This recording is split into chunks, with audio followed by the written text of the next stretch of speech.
Na nekwe ezege nekwago. Ezege ije school. Negoda muna ezege bia me argument. Ni ihe gbasara akwụkwọ. Nekwe ezege o. Ịma na ibu di mkpa bi no nwere eve ịma. Sọsọ mkpọtụ sọsọ wo ina ọnụ ga na agba. Ka ebe jere ka ebe ji ga igwu akwụkwọ. Mụ adị ya. Nigodo onya. Ịmakwa ihe nwe ka na akwụkwọ. Mụ a. Gịnị ga na akwụkwọ ebe ka ego. Mụ ebe ngo. Je Ilanges on this. Ilanges je juesem. Ilanges.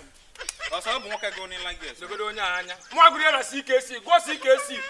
Mgbe distinction na JS3 mgbe nnecha junior oyek apịa m Ilanges ebe a nna akụzi nna agụ agụ ebe a na-eme mkpọtụ nna asọkwuru isi ebe abụọ ezege asị gị na ọ nwere efe ịma nwa bụ ihe a na-agwa gị na ọ nwere efe ịma ọ bụrụ na ọ nwere efe ịma ị ga-anọ ebe a na-eme nka argument ịtụkwa ya etinye ego gwa gị na nwere efe ka itinye ego nakwa anya ka itinye tutu ụkpa gwepụta ka mfụ nna nịkwanụ m anya o ka itinye tutu ebe a ka ego agụ m na Dominican Sisters College ife onye anya enwe sens obodo nwanne bịa Ilan lewa zugo no Allah.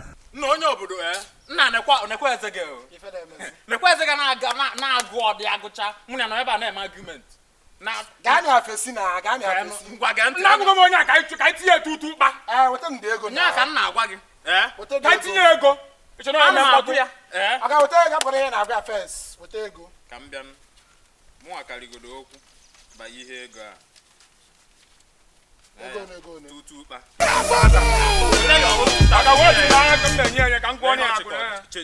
onye obodo gee ntị onye ọbụla meri na argument a ihe 4,000 a onye meri nwe 4 ọkpa you understand ogologo akụkọ adịrị ya ogologo story adịrị 4 ọkpa nwanne m ga-ewin na argument ya mgbe onye nye m 3 kpajide 1 mkpa agwago gị ha a na-emela argument for agwa m ya na Dr. Nnamdi Azikiwe bụ the first president of the Federal Republic of Nigeria onye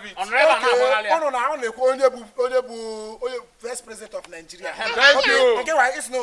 Dr. Nnamdi Azikiwe my native doctor Aziki onye na-akọ eri nwanne aba mpịala onye asikosi gwagodi asị oje na Google ebe ọbụla ọ chatị na news the first president of Nigeria 1972 Olapite Odochie taa mpe nwere nsọ onye gbara dụrụ ọdọ ka the first president of Nigeria Nikete na 1972 mgbe nwere amalgamation thank you by Obasanjo Pete Edochie chicha wee nye agụ iyi iro nsi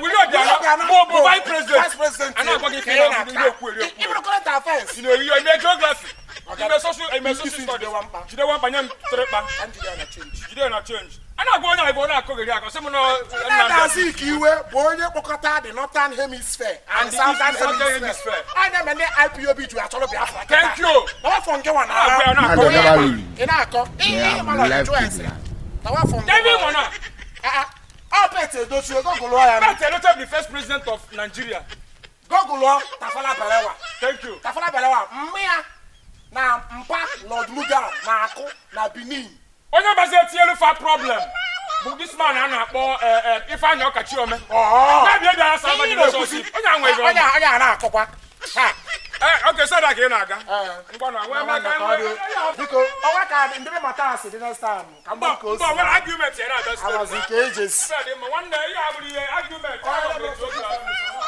And they never leave. They have left you behind.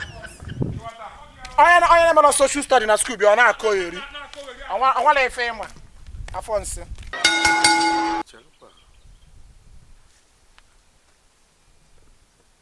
ọ na ọ bụ ozi film ka Pete Edochie na art You be mumu. Pete ọ dị bụ You think say they wise? You are a mumu man. Shot by the Cardinal Victoires.